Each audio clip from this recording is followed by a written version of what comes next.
మరెందుకు రాజుని ప్రేమించినవో? నేను అడగగానే బ్యాలెన్స్ చేయిస్తాడు, నాకు పానీపూరి తినిపిస్తాడు, ఆటోలలో రోజు తిప్పుతాడు. నేను అడిగానని చెప్పి బిట్లు చూడ్డం ఆపేశాడు. ఏమన్నా పిచ్చిగిన లేసిందా నీకు? రాజు అందరు మగోళ్ళ లెక్క కాదు మేడం. దేవుడా, ఆ ట్రైలర్లోనే నీ జీవితం అంతా నేను ట్రావెల్ చేసినట్టు అనిపించింది నాకు. ఒంటి మీద సున్ని లేకుండా కాలు బయట పెట్టాలి, నీ సంగతి అయినట్టేనే. చాలా టాక్సిక్ రిలేషన్షిప్లో ఉన్నట్టు అనిపించింది నాకు. నువ్వు మన గురించి ఊరంతా టామ్ టామ్ అయిందంట. టమాటో అయితే లవ్ చేయవానే? లవ్ చేసేది పెళ్లి చేసుకోవడానికే కదా. ఏమనుకోరంటే ఒక మాట చెప్తా, ఇట్లనే కాళ్ళు ఒత్తుతారు, స్టార్టింగ్ పడ్డాక పీక నొక్కుతారు. మీ ఆయనతో మీరు ఎప్పుడు గొడవలు పడలేదా? ఇక్కడ టాపిక్ నాది కాదు.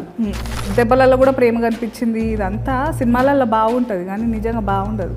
అదంతా ప్రేమిస్తే ఎట్లా నొప్పి ఇస్తారు నాకు అర్థం కాదు. చెప్పు. నొప్పిద్దామని అనుకోలేదు. నేను కొడితే కూడా నేను చంపితే కూడా ప్రేమ చూస్తున్నారని కదా నెత్తికెక్కుతారు వీళ్ళంతా. లేదు మేడం, మరి నేను కొడతా కదా రాజుని అదే ప్రేమతో. నువ్వు కూడా కొట్టినావా? ఇద్దరి మధ్యలో నలిగిపోయి నీ ఇష్టమేందో మర్చిపోయి బతుకుతున్నట్టు అనిపించింది. నీకంటూ ఒక ఇష్టం ఇష్టం అనేది ఉండద్దా? నిజంగా నాకు ఇష్టం ఉంటుందా మేడం? నాకు ఉండాలనే అంటున్నా నేను. మీరు రాంబాయి ప్లేస్లో ఉంటే ఏం చేస్తారు మేడం? నేను కూడా మస్తు దెబ్బలు తిన్నా. సిటీలో నీలాంటి ముద్దుగుండే పిల్లల్ని, ఇంత పద్ధతిగా ఉండే వాళ్ళని మస్తు మంది చూస్తారు. అప్పుడు తప్పు వాళ్ళదవుతుందా నీదవుతుందా? అమ్మాయిని ఎప్పుడు వస్తువులాగే చూస్తున్నారు, అప్పుడు ఇప్పుడు ఎప్పుడు. కండ్లు ఏమన్నా కాకులు ఎత్తుకెళ్ళినాయా? చున్నీ నా ప్రేమ వేసుకోకపోతే ఎక్కడ నువ్వు దూరం దక్కదు. అవుతావా? బుర్రుందా?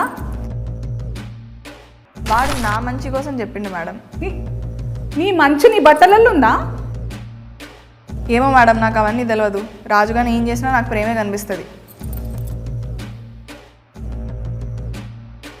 సో ఏదేమైనా ఎన్ని అష్ట కష్టాలు పడి మొత్తం కింద మీద పడి మీరిద్దరైతే పెళ్లి చేసుకుంటున్నారు. మంచి జరిగిందా చెడు జరిగిందా నేను చెప్పలేను, కానీ మీరైతే షేక్ అవుతారు మేడం.